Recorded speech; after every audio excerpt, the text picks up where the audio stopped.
Hello बच्चों, Shri Vashishtha coaching classes में आपका स्वागत है। बेटा प्रश्नावली 8.1 का प्रश्न क्रमांक 6 क्या है? ध्यान से देखो। यदि कोण ए और कोण बी न्यून कोण है जहां cos ए बराबर cos बी हो तो दिखाइए कि कोण ए बराबर कोण बी है। तो बेटा उसने आपको एक कंडीशन दे रखी है कि किसी त्रिभुज में cos ए बराबर यदि cos बी है तो हमें सिद्ध कर कर दिखाना है कि कोण ए बराबर कोण बी होगा। तो बहुत ही आसान क्वेश्चन है बेटा, इसको करेंगे कैसे हम? तो सबसे पहले उसने हमें क्या दे रखा है? तो दिया है, क्या दिया भाई? तो cos ए बराबर cos बी, ठीक है। और हमें सिद्ध क्या करना है? तो सिद्ध करना है हमें कि भाई कोण ए बराबर कोण बी होगा, ठीक है। अब हमें ये तो पता है कि 8.1 में या त्रिकोणमिति में हमेशा कौन सा वाला त्रिभुज बनता है? तो समकोण त्रिभुज बनता है, ठीक है ना। अब कैसे होगा ये देखो, ये मैंने बनाया आपके सामने एक समकोण त्रिभुज, ठीक है। अब उसने आपसे बोला है कि कोण ए और कोण बी कैसे है, तो उसने आपको क्वेश्चन में बोल रखा है कि भाई न्यून कोण है। कौन से कोण है आपके? न्यून कोण। तो आपको पता है कि सर ये वाला तो 90 अंश का है, मतलब समकोण है, बाकी दो आपके क्या होंगे? न्यून कोण। ये वाला भी न्यून कोण होगा और ये वाला भी होगा। अब उसने बोला कि जो न्यून कोण है वो ए और बी है, तो मैंने इसको नाम दे दिया ए, इसको नाम दे दिया बी। अब जो एक आपका शेष कोण बचा इसको नाम दे दे रहे हैं हम सी, ठीक है। ये समकोण त्रिभुज बन गया। ये हो गया आपका न्यून कोण ए और ये हो गया कोण बी। अब हम करेंगे क्या बेटा? सबसे पहले अपन cos ए का मान ज्ञात कर लेते हैं। cos ए का मान क्या होता है? तो आपको पता है कि सर लाल बटे कक्का सा, कक्के से ये होता है आधार बटे कर्ण, यही होता है। अब आपको पता है कि सर 90 के सामने वाली भुजा कर्ण होती है, ये कर्ण लिख दिया।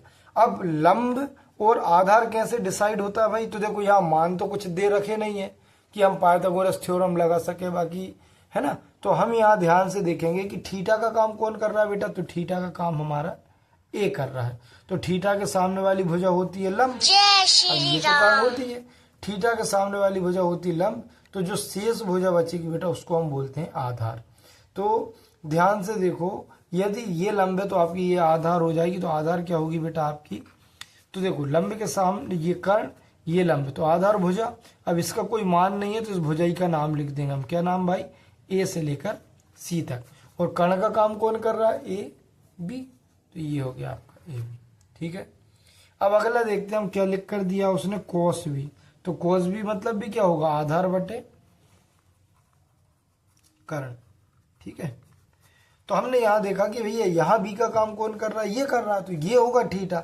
तो थीटा के सामने होता है लंब, जो भुजा बचेगी वो आपकी हो जाएगी आधार।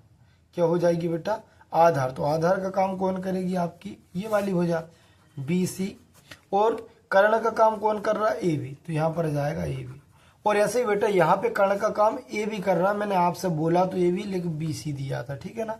तो देखो ध्यान से देखो, ये समझ में आए। अब आपके माइंड में थोड़ा सा कंफ्यूजन होगा कि सर ये कोस आधार बटे कर्ण, ये भी आधार बटे कर्ण, लेकिन ये अलग अलग क्यों आ रहा है? तो मैंने अभी आपसे क्या बोला, इसमें भाई थीटा का काम ए कर रहा है, तो ए के सामने होता है लंब, तो शेष भुजा हो जाएगी इसमें आधार, तो ए सी। और इसमें देखेंगे तो भाई थीटा का काम बी कर रहा है, तो बी के सामने वाली भुजा कर्ण, सॉरी लंब, तो जो भुजा बचेगी वो हो जाएगी हमारी आधार। बस उसने आपको दे ही रखा था, तो अपन लिखेंगे यहाँ cos ए बराबर cos बी।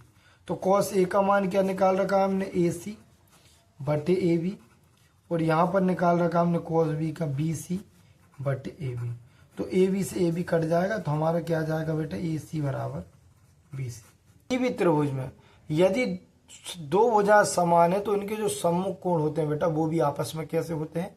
बराबर होते हैं। तो हम वही प्रॉपर्टी को यहाँ पर लिखकर सिद्ध कर। तो क्या भाई वो प्रॉपर्टी हम जानते हैं? क्या लिखना पड़ेगा हमको? हम जानते हैं कि किसी त्रिभुज में समान भुजाओं के सम्मुख कोण